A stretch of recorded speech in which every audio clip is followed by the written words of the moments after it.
La nuit où j'ai tout perdu, un vieil homme s'est assis et m'a dit 5 mots que je n'oublierai jamais. Le jour où tout s'est effondré a commencé par une seule phrase qui m'a anéanti. Ma femme m'a regardé avec des yeux que je reconnaissais à peine et a dit « Tu ne vaux rien. Je prends les enfants ». Ces mots m'ont frappé plus durement que la perte de mon emploi plus tôt ce matin-là. J'étais entré dans l'usine où j'avais travaillé pendant près de 10 ans, seulement pour m'entendre dire que mon poste avait été supprimé. Pas d'avertissement, pas de remerciement, juste une boîte avec mes affaires et une poignée de main qui ressemblait plus à un renvoi de mon existence même. Au moment où Marielle m'a jeté ces mots à la figure, je me sentais déjà vide. Mais quand elle a dit qu'elle emmenait Nolan et Tessa, c'était comme si elle arrachait les derniers morceaux de ma vie. Je suis resté là, abasourdi, serrant le sac à déjeuner usé que ma mère, Léona, m'avait cousu des années auparavant, celui que je portais chaque jour au travail. Le rire de mes enfants, leurs dessins sur le réfrigérateur, les histoires avant de dormir. J'ai vu tout cela me glisser entre les doigts à cet instant. Je ne pouvais plus respirer à l'intérieur de cette maison. Je suis sorti sans savoir où aller. L'air frais de septembre me fouettant le visage, comme si le monde lui-même me rappelait que je n'avais plus rien. Mon esprit tourbillonnait, me disant qu'elle avait raison, que j'avais échoué non seulement envers elle, mais aussi envers Nolan et Tessa. J'ai erré pendant ce qui m'a semblé des heures jusqu'à ce que je me retrouve devant un endroit où je n'étais jamais allé auparavant. Un petit restaurant qui brillait de lumière jaune et chaude dans la nuit. J'ai poussé la porte et me suis glissé dans une banquette au fond, fixant la tasse de café fumante qu'une serveuse avait posée devant moi. Mon reflet dans le liquide sombre ressemblait à un homme que je ne reconnaissais pas, fatigué, brisé, perdu.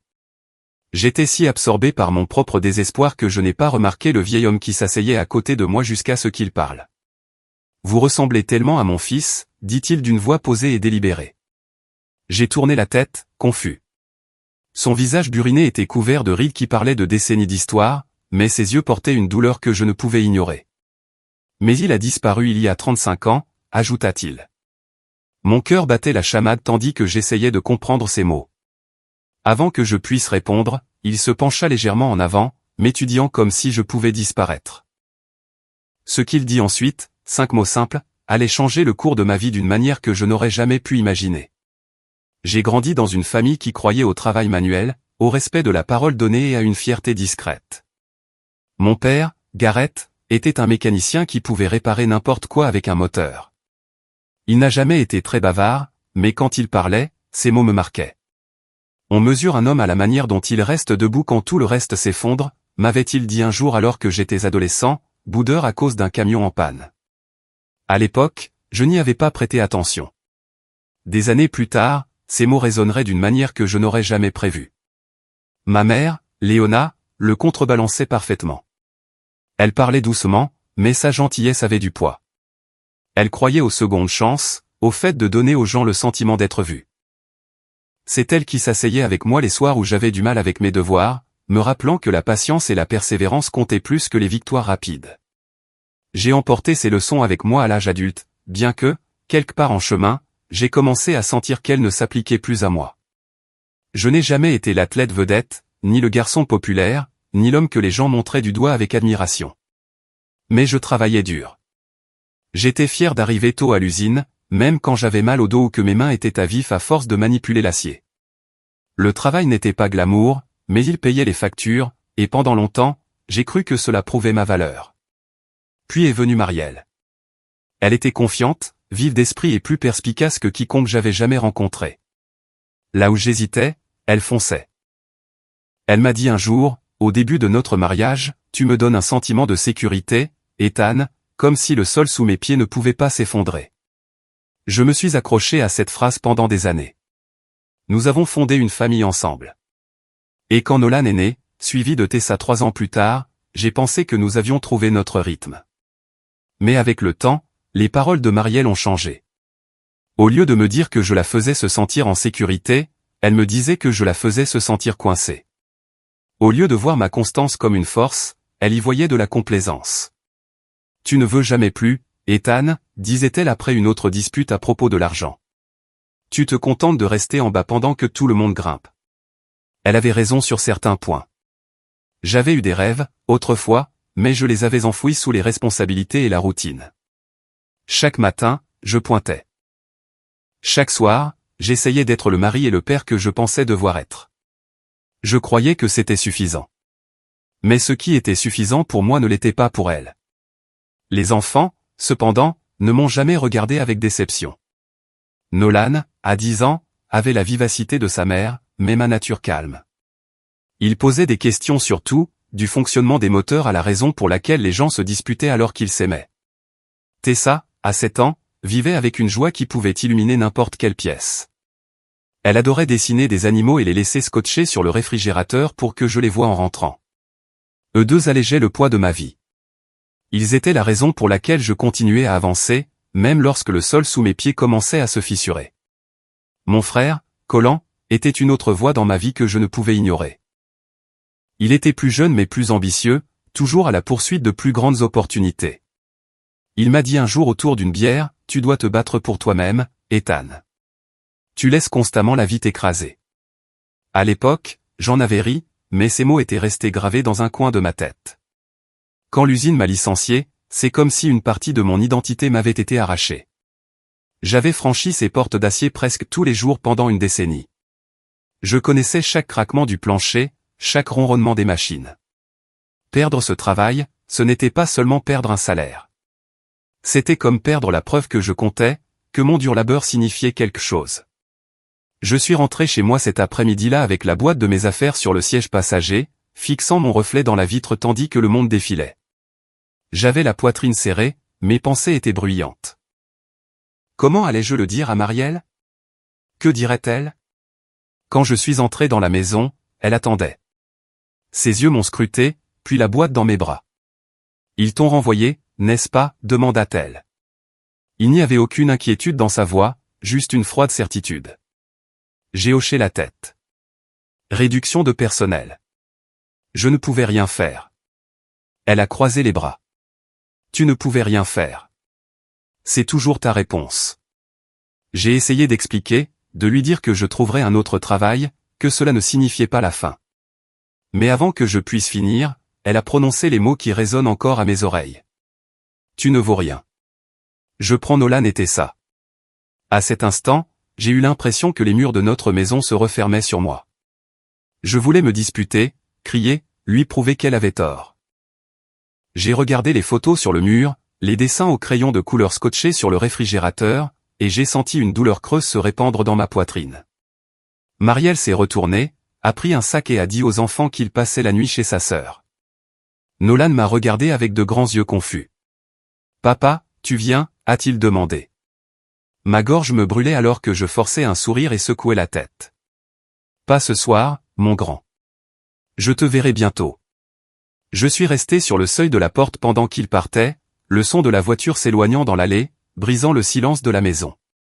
Seul, je suis allé dans la cuisine et j'ai posé la boîte de l'usine sur la table. À l'intérieur se trouvaient les petits souvenirs de ma vie de labeur, un thermos cabossé, une paire de gants usés, une photo de Nolan que j'avais dessinée où il me tenait la main. J'avais l'impression que ma poitrine s'effondrait. C'est dans cet état que je suis sorti, quittant la maison et tout ce qu'elle contenait. Mes pieds m'ont porté sans que j'y pense, chaque pas plus lourd que le précédent, jusqu'à ce que la lueur néon d'une enseigne de restaurant vacille au loin. Le restaurant était petit, niché entre un prêteur sur gage et une station-service, le genre d'endroit devant lequel la plupart des gens passent sans un second regard. Ses fenêtres brillaient d'une faible lumière jaune, et l'enseigne au-dessus de la porte bourdonnait dans la nuit. Je suis entré, et la chaleur m'a enveloppé comme une couverture que je ne méritais pas. L'air sentait le gras de bacon et le café brûlé, un rappel d'innombrables matins où j'avais avalé mes repas à la hâte avant de partir à l'usine. Je me suis glissé dans une banquette au fond, loin de la poignée de clients dispersés dans la salle. La serveuse, une femme aux yeux fatigués et au sourire aimable, m'a versé une tasse de café sans rien demander. J'ai hoché la tête, marmonné un merci, et j'ai fixé le liquide sombre. Le reflet qui me regardait semblait plus vieux que 35 ans, écrasé par le poids de l'échec. Mes mains tremblaient légèrement en tenant la tasse, bien que je ne l'ai jamais portée à mes lèvres. Les voix dans ma tête étaient plus fortes que le bourdonnement du ventilateur de plafond. Les mots de Marielle se répétaient sans cesse. Tu ne vaux rien. Je prends les enfants. J'ai essayé de me convaincre qu'elle ne le pensait pas. Qu'elle était en colère et qu'elle se défoulait. Mais au fond de moi, je savais qu'elle préparait cela depuis des années. Chaque dispute à propos de l'argent. Chaque soupir quand je rentrais tard du travail. Chaque moment où je pensais qu'elle voulait du réconfort mais où elle m'offrait le silence. Tout cela menait à cet instant. J'ai pressé mes paumes contre mon visage, essayant de bloquer le bruit dans ma tête. C'est alors que j'ai entendu le raclement d'une chaise sur le sol. Quelqu'un s'est glissé dans la banquette en face de moi. J'ai baissé les mains et j'ai vu un vieil homme me fixer avec une intensité qui m'a serré la poitrine. Son visage était buriné, sa peau tannée et marquée par le temps. Ses cheveux gris étaient soigneusement peignés, et ses vêtements semblaient propres mais usés, comme s'il avait eu une vie difficile.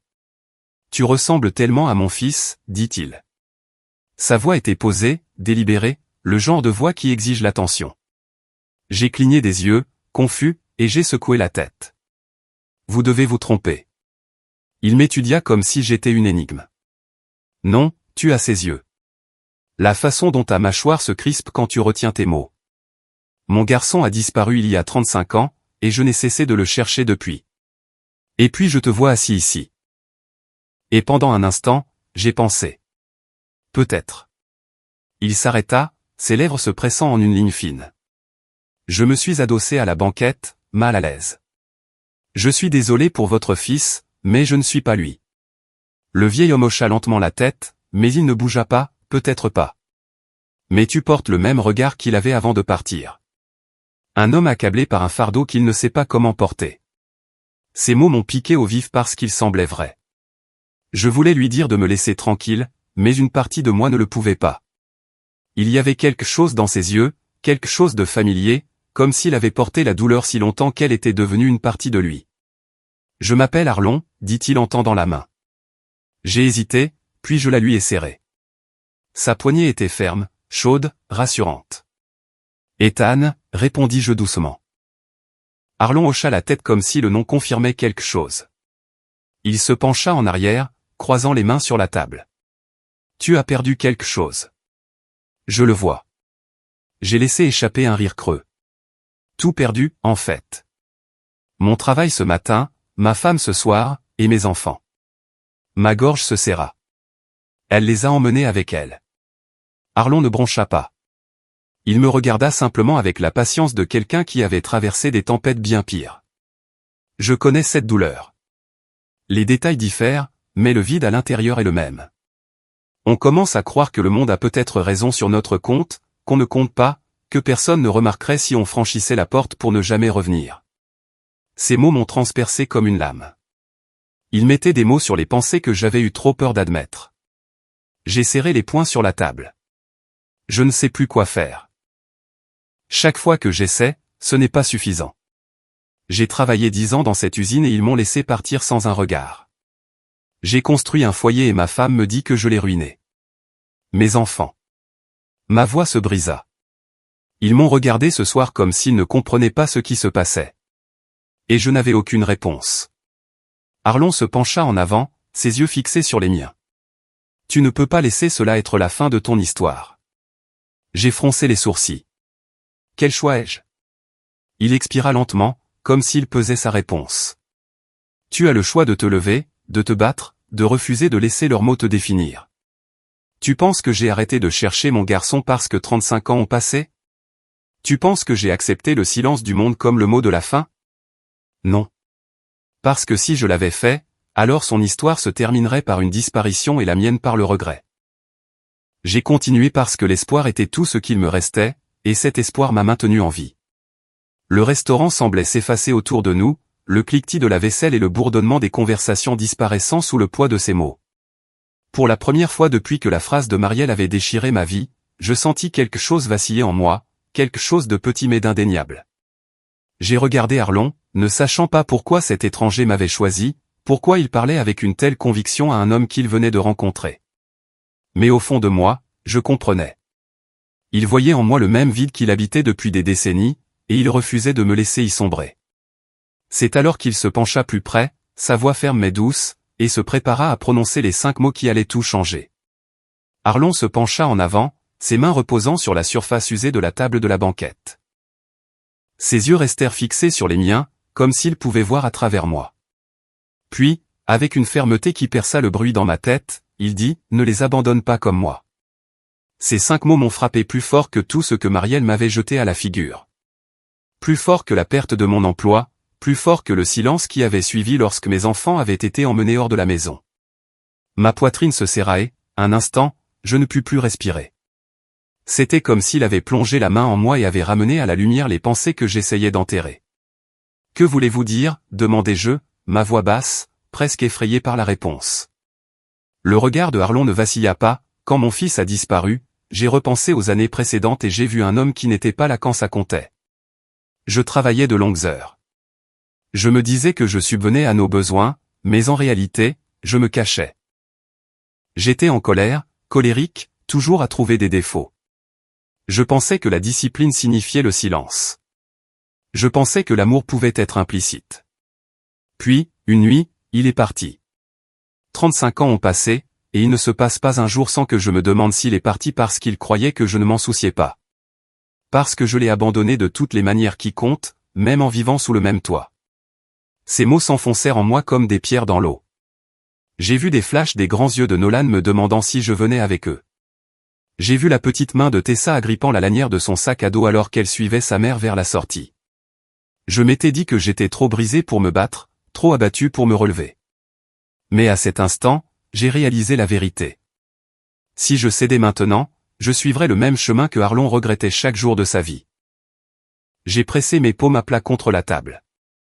Je ne veux pas être ce genre de père. Je ne veux pas qu'ils grandissent en pensant que je les ai laissés tomber. Arlon hocha lentement la tête, un soulagement vacillant sur son visage. Alors ne le fais pas. Tu as encore une chance. Tu peux perdre un travail. Tu peux perdre un mariage, mais tu ne peux pas te perdre toi-même.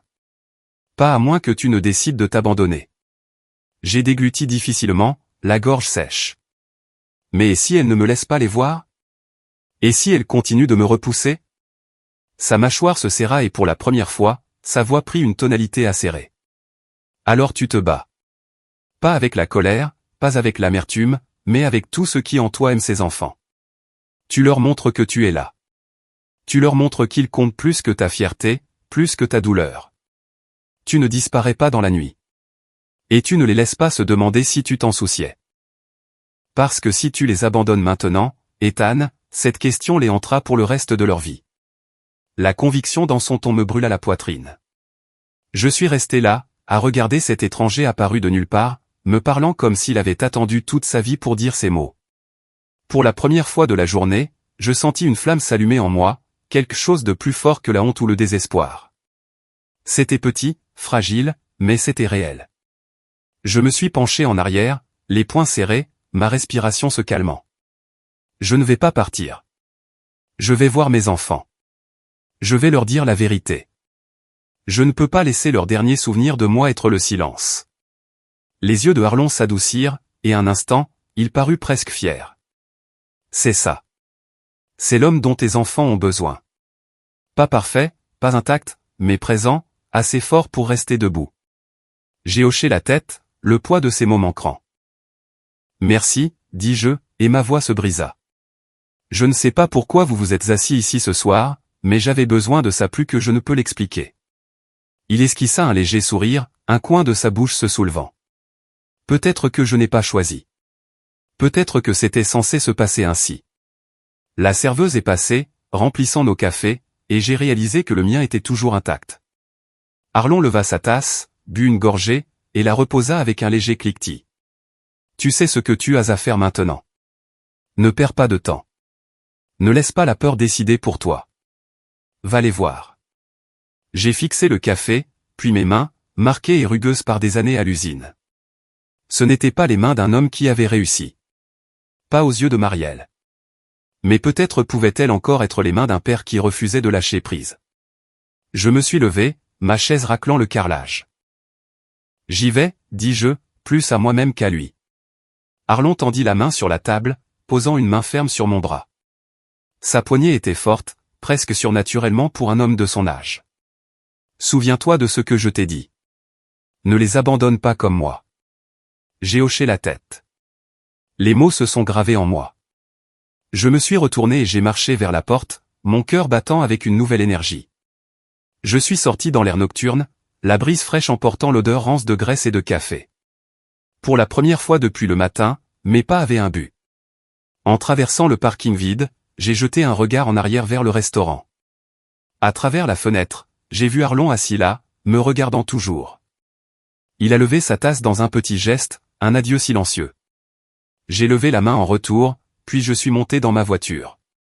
Je savais où Marielle serait. Elle courait toujours chez sa sœur quand elle avait besoin de renfort. C'est laquelle avait emmené Nolan et Tessa. Mes mains se sont crispées sur le volant alors que je démarrais le moteur. Pour la première fois depuis des années, je ne pensais pas à ce que j'avais perdu. Je pensais à ce pourquoi je devais encore me battre. J'ai conduit dans la nuit, les mots de Arlon résonnant dans mon esprit. Je ne savais pas ce qui m'attendait à l'autre bout. Je ne savais pas si Marielle me claquerait la porte au nez ou si les enfants comprendraient même, mais je savais une chose avec une certitude absolue. Je n'allais pas les abandonner. Le trajet jusqu'à la maison de la sœur de Marielle m'a semblé plus long qu'il n'aurait dû, bien que je connaisse chaque virage par cœur.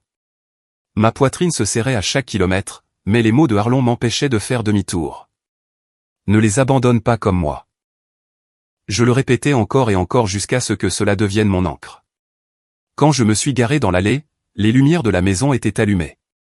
Des ombres bougeaient derrière les rideaux, et j'imaginais mes enfants assis sur le canapé, se demandant pourquoi leur père n'était pas là. Cette pensée me brûlait de l'intérieur. Je suis sorti de la voiture et j'ai marché jusqu'à la porte d'entrée. Mes mains tremblaient, mais je les ai forcées à rester stables en frappant. La porte s'est ouverte et Marielle était là. Ses cheveux étaient attachés, ses bras croisés, son expression un mélange de surprise et d'agacement. « Qu'est-ce que tu fais ici ?»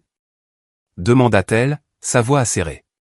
J'ai dégluti, mais je n'ai pas détourné le regard. Je suis venu pour Nolan et Tessa. Je ne partirai pas sans les avoir vus.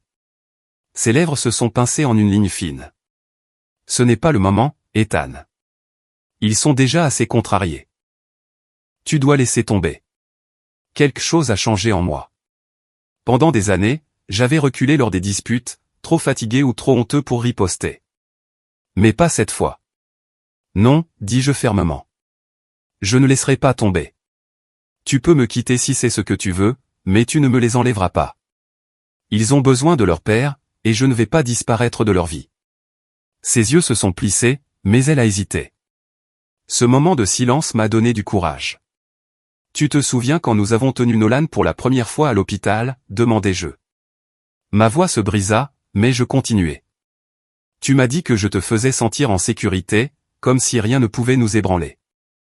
Je n'ai pas été parfait, Marielle, mais je les ai toujours aimés, et je ne les laisserai pas grandir en pensant que je ne me suis pas battu pour eux. Derrière elle, une petite voix a brisé la tension. Papa. Le visage de Nolan est apparu au coin du mur, ses yeux grands et interrogateurs. Il s'est avancé et à cet instant, le poids que je portais s'est fissuré. Nolan, dis-je, la gorge nouée.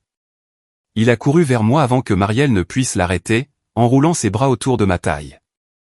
Son étreinte était désespérée, comme s'il avait retenu sa peur toute la nuit et la laissait enfin sortir. Je savais que tu viendrais, murmura-t-il. Tessa a suivi de près, ses petits bras s'enroulant autour de ma jambe. Papa, tu restes avec nous, demanda-t-elle, sa voix petite et pleine d'espoir. Je me suis agenouillé, les serrant tous les deux contre moi, mes bras tremblants en les tenant. Je suis là, dis-je, pressant ma joue contre leurs cheveux. Je ne vais nulle part. Marielle se tenait sur le seuil, les bras toujours croisés, mais ses yeux s'adoucirent légèrement. Je pouvais voir le conflit sur son visage. Elle s'attendait à ce que je reste brisé, à ce que je disparaisse dans la nuit comme un homme trop faible pour se relever. Au lieu de cela, elle me voyait me tenir plus droit que je ne l'avais fait depuis des années. « Tu penses que ça change quelque chose ?» demanda-t-elle, sa voix plus basse maintenant. « Ça change tout, dis-je. Parce que je comprends enfin qui je suis. Je n'ai peut-être pas le meilleur travail. Je n'ai peut-être pas été le mari que tu voulais, mais je suis leur père, et je me battrai pour être dans leur vie. Tu ne peux pas m'enlever ça. » Nolan s'est reculé, me regardant avec détermination.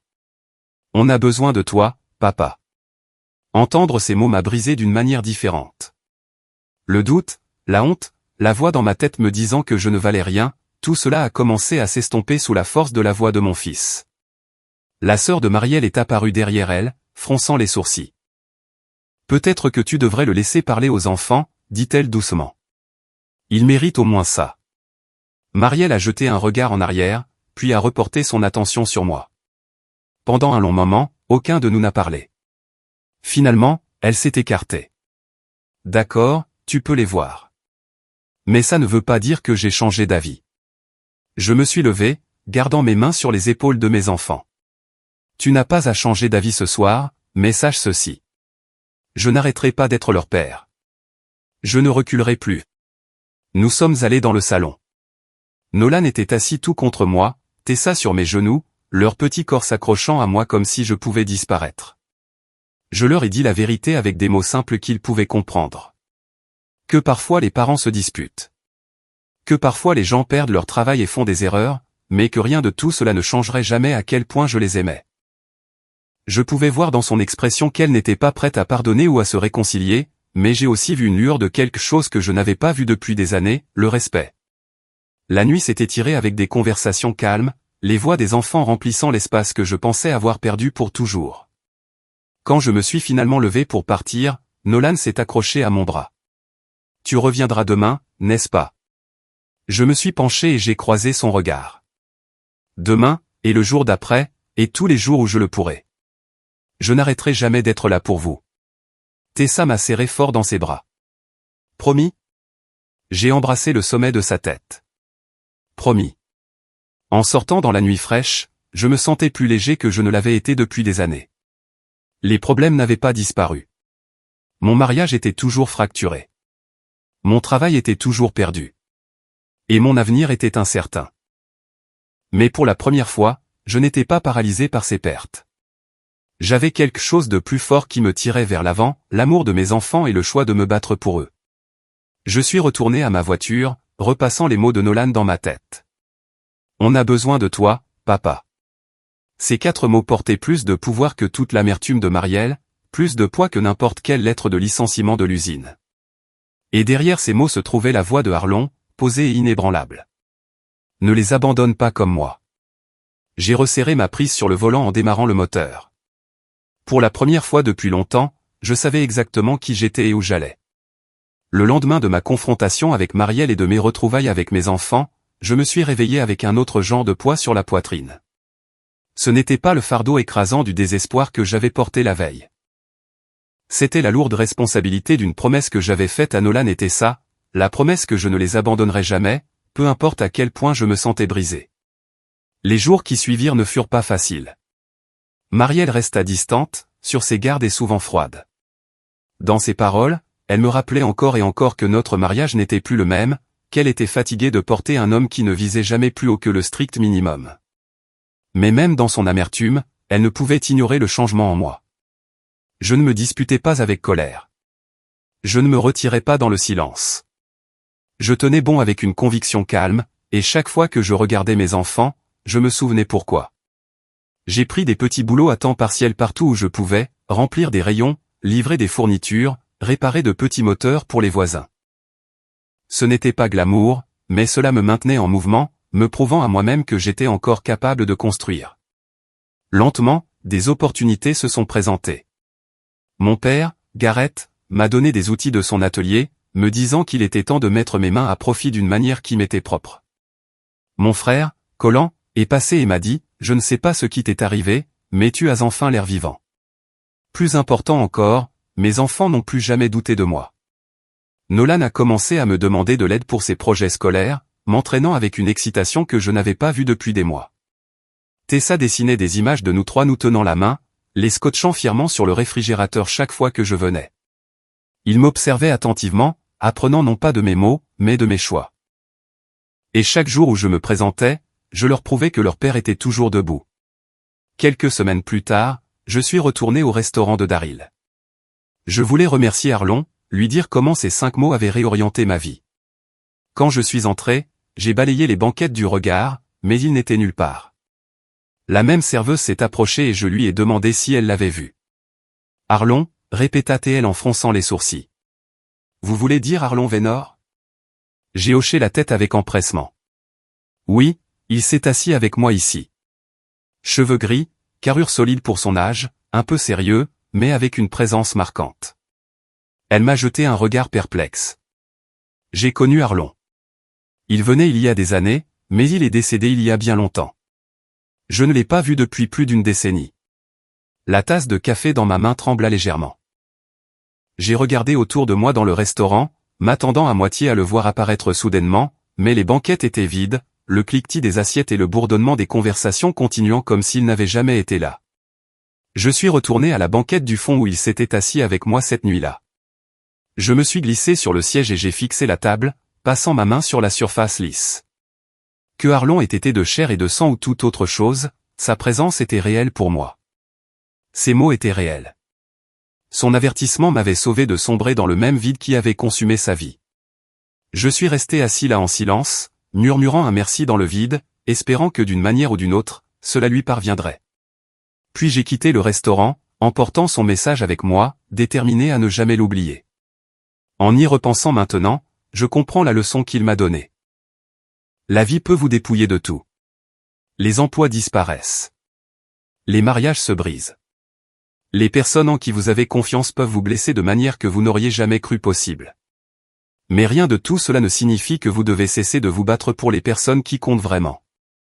La valeur d'un père ne se mesure pas à son salaire ou à l'état de son mariage. Elle se mesure à sa présence, à son refus de partir, à l'amour constant qui ancre ses enfants même lorsque le monde tremble. Je suis encore en train de me reconstruire. J'apprends encore à me tenir droit même lorsque le sol semble instable. Mais je sais maintenant que je ne suis pas sans valeur. Je suis un père, et c'est une raison suffisante pour continuer à avancer. Si vous retenez quelque chose de mon histoire, que ce soit ceci, n'abandonnez pas les personnes qui ont besoin de vous. Ne laissez pas le désespoir vous convaincre qu'il est plus facile de partir que de rester debout. Soyez présent même lorsque cela semble impossible, surtout à ce moment-là, car parfois, le plus petit acte de présence peut changer une vie pour toujours. Merci d'avoir écouté mon histoire. Si elle vous a ému, si elle vous a fait réfléchir à votre propre vie ou aux personnes qui vous sont chères, je vous demande de partager cette vidéo avec quelqu'un qui pourrait en avoir besoin.